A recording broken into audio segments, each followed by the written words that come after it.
మరి కాసేపట్లో సచివాలయానికి రాబోతున్నారు సీఎం రేవంత్ రెడ్డి. ఎంఏయుడి అధికారులతో సమీక్షా సమావేశాన్ని నిర్వహించబోతున్నారు. అలాగే మావోయిస్టు అగ్రనేతలతో భేటీ కాబోతున్నారు సీఎం. మావోయిస్టు అగ్రనేతలు దేవ్జీ, మల్లా రాజిరెడ్డి, చంద్రన్న, సుజాతక్క, దామోదర్, నూనె నరసింహారెడ్డితో సమావేశం కాబోతున్నారు. ఇటీవల తెలంగాణ డీజీపీ ముందు మావోయిస్టు అగ్రనేతలు లొంగిపోయారు.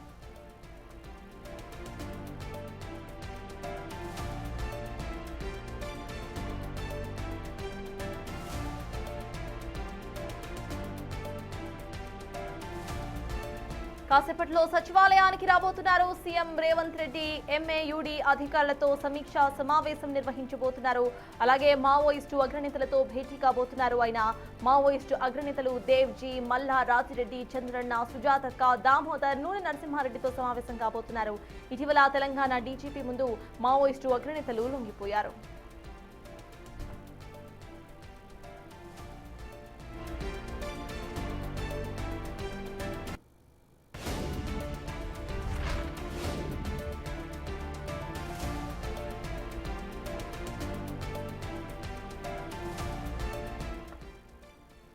మరి కాసేపట్లో ఇటు సచివాలయానికి రాబోతున్నారు సీఎం రేవంత్ రెడ్డి.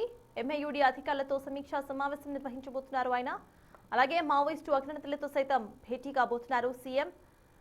మావోయిస్ట్ అగ్రనేతలు దేవ్జీ, మల్లా రాజిరెడ్డి, చంద్రన్న, సుజాతక్క, దామోదర్, నూనె నరసింహారెడ్డితో సమావేశం కాబోతున్నారు. దీనికి సంబంధించిన పూర్తి అప్డేట్స్ మా ప్రతినిధి దామోదర్ ఇటు వాసు అందిస్తారు. వాసు, చెప్పండి, ఇప్పటికే ఎవరైతే లొంగిపోయి ఉన్నారో ఇటు వాళ్ళతో భేటీ అవబోతున్నట్టుగా తెలుస్తోంది. మావోయిస్టులతో దీన్ని ఎలా చూడాలంటారు? మావోయిస్టు భేటీకి సంబంధించి ఇటు ప్రతిపక్ష నేతలు ఈ భేటీను ఇలా బయటకు తీసుకొచ్చే అవకాశం ఉందనుకోవాలి.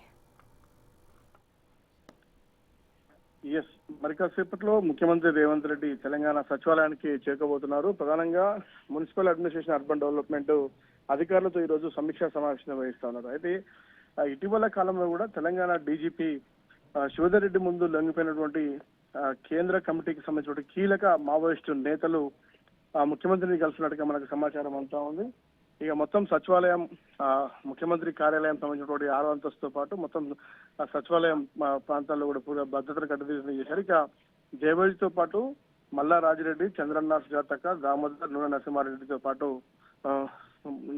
5గురు కూడా నేతలు మరి కాసేపట్లో ముఖ్యమంత్రి భేటీ అవుతున్నారు. అయితే ఇటీవల తెలంగాణ డీజీపీ ముందు లొంగిపోయినటువంటి మావో అగ్రనేతలకు సంబంధించి కూడా వీళ్ళ తదుపరి పునరావాసంతో పాటు ఇతర అంశాలకు సంబంధించి, అంటే వీళ్ళు ఆ కేంద్ర కమిటీలో చాలా కీలకంగా వ్యవహరించిన నేపథ్యంలో కూడా వీళ్ళ భద్రతా అంశాలతో పాటు వీళ్ళ భవిష్యత్తు ప్రణాళికకు సంబంధించి కూడా ముఖ్యమంత్రి చర్చించే అవకాశం ఉంది. ఈ సమావేశానికి సంబంధించి కూడా డీజీపీ శ్రీధర్తో పాటు ఐజీ సుమతి భేటీ కాబోతా ఉన్నారు. ఇక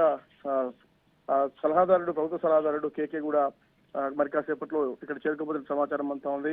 అయితే మావోయిస్టు అగ్రనేతలు సీఎంతో భేటీకి సంబంధించి కూడా, అంటే వీళ్ళు ఇప్పటి వరకు కూడా కేంద్ర కమిటీలో సుదీర్ఘకాలంగా పనిచేసిన నేపథ్యానికి సంబంధించి ప్రస్తుతం పార్టీతో పాటు తెలంగాణ ప్రభుత్వం ముందు లొంగిపోయినటువంటి నేపథ్యంలో కూడా, అంటే వీళ్ళు ఛత్తీస్గఢ్ బార్డర్ తో పాటు పూర్తిగా రాష్ట్రంలో దేశంలోనే అనేక ప్రాంతాల్లో సంచరించినటువంటి నేపథ్యం కావచ్చు, వీళ్ళకు చాలా పెద్ద ఎత్తున కూడా వీళ్ళపైన కేసులు ఉన్నటువంటి నేపథ్యం కూడా కనిపిస్తా ఉంది. కాబట్టి వీళ్ళ జీవనానికి సంబంధించి తెలంగాణ ప్రభుత్వం ముందు లొంగిపోయినటువంటి నేపథ్యంలో కూడా వీళ్ళ భద్రతా అంశాలతో పాటు వీళ్ళ తదుపరి పునరావాసం, తర్వాత భవిష్యత్తు కార్యాచరణకు సంబంధించిన అంశాలపైన ముఖ్యమంత్రి చర్చించే అవకాశం ఉంది. ఇప్పటికే మనం చూసాం, ఇందులో కొంతమంది నేతలు నూనె నరసింహారెడ్డితో పాటు మరికొంతమంది మల్లా రాజిరెడ్డి లాంటి నేతలు మాట్లాడుతూ కూడా ప్రజా జీవితంలో కూడా మేము తదుపరి రాజకీయ వేదికగా మేము ముందుకెళ్లబోతా ఉన్నాం, ఖచ్చితంగా ప్రజాసేవ కోసం మేము కృషి చేస్తాం, ప్రజా సమస్యలపై పోరాటం సాగిస్తామన్న విషయాన్ని వాళ్ళు స్పష్టం చేశారు. కాబట్టి వీళ్ళు రాజకీయ జీవితాన్ని కోరుకుంటున్నారు, భవిష్యత్తులో ప్రజల్లో ఉండి కూడా పోరాటం చేయాలి, అంటే ఆయుధాన్ని విడిచినప్పటికీ కూడా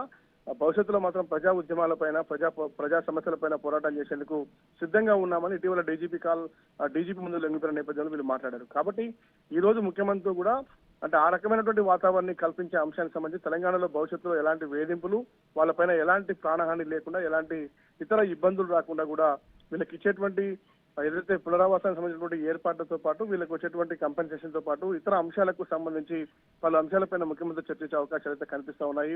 అంటే ప్రస్తుతం ఉన్నటువంటి తాజా రాజకీయ దేశ పరిణామాలు, ఉద్యమ పరిణామాలతో పాటు మావోయిస్టు పార్టీ ప్రస్తుతం ఉన్నటువంటి విధానాలపైన కూడా ప్రస్తుతం అయితే చర్చించే అవకాశాలు అయితే కనిపిస్తా ఉన్నాయి. కానీ ఒక రాష్ట్ర ముఖ్యమంత్రి కూడా మావోయిస్టు పార్టీ అగ్రనేతలు, అంటే గతంలో ఎప్పుడైతే మావోయిస్టు పార్టీ చర్చలకు ప్రభుత్వాలతో వచ్చిందో ఆ సందర్భం చూశాం. కానీ మళ్ళీ తిరిగి ఒక ముఖ్యమంత్రి స్థాయి తో ఒక కేంద్ర కమిటీ సభ్యులు, కేంద్ర కమిటీలో కీలకంగా పనిచేసినటువంటి మావోయిస్ట్ అగ్రనేతలు భేటీగా పోవడం ఇది మాత్రం ఖచ్చితంగా సంచలనంగా మారే అవకాశం అయితే కనిపిస్తా ఉంది. మరి చూడాలి, 5గురు మావోయిస్టు నేతలు డీజీపీ ఇప్పటికైతే వాళ్ళు ఇంకా పోలీసుల అదుపులోనే ఉన్నట్టుగా తెలుస్తా ఉంది. ఇటీవల లొంగిపోయినప్పటికీ కూడా వాళ్ళు పోలీసుల ఆధీనంలో ఉన్నారు. కాబట్టి ముఖ్యమంత్రి ఈ రోజు సచివాలయానికి చేరుకుని కూడా భేటీగా అవుతున్న నేపథ్యం, ఎందుకంటే ఒక మావోయిస్టు నేతలు లాంటి నేతలు ఇలా సచివాలయానికి వచ్చి ముఖ్యమంత్రి కావడం మాత్రం ఈ చరిత్రలో మొదటిసారి అని చెప్పాలి. ఇటీవల కాలంలో వాడు పోలీసుల ముందు లొంగిపోయిన నేపథ్యానికి సంబంధించి కూడా ఖచ్చితంగా వాళ్ళ భవిష్యత్తు ప్రణాళికలు, భవిష్యత్తు కార్యాచరణ, భవిష్యత్తు భద్రతకు సంబంధించిన అంశాలపైన ముఖ్యమంత్రి చర్చించే అవకాశాలు కనిపిస్తా ఉంది. అయితే వాసు, ప్రెసెంట్ మొన్న మనం చూసాము మావోయిస్టులకు సంబంధించి ఏదైతే మనీ ఇస్తామన్నారో అవన్నీ కూడా ఇవ్వలేదు అంటూ కూడా కొంతమంది మావోయిస్టులు బయటకు వచ్చి మాట్లాడిన దాఖలాలు మనం చూసాం. అయితే ప్రెసెంట్ దానికి సంబంధించి ఎవరైతే లొంగిపోయిన మావోయిస్టులు ఉన్నారో వాళ్ళతో ఎటువంటి డిస్కషన్స్ సీఎం చేసే అవకాశం ఉందనుకోవచ్చు? ఇప్పటిదాకా మావోయిస్టు పార్టీల్లో వాళ్ళ జీవన విధానం కావచ్చు, జరిగినటువంటి పరిణామాలు కావచ్చు, అనేక అంశాల అనేక కేసుల్లో వాళ్ళపైన ఇప్పటికే కేసులు దేశవ్యాప్తంగా ఉన్నటువంటి నేపథ్యం కావచ్చు, వాళ్ళపైన ఉన్నటువంటి ఏదైతే కంపెన్సేషన్ విషయానికి సంబంధించినటువంటి వ్యవహారం కావచ్చు, పూర్తిగా కూడా ముఖ్యమంత్రితో చర్చించబోతా ఉన్నారు.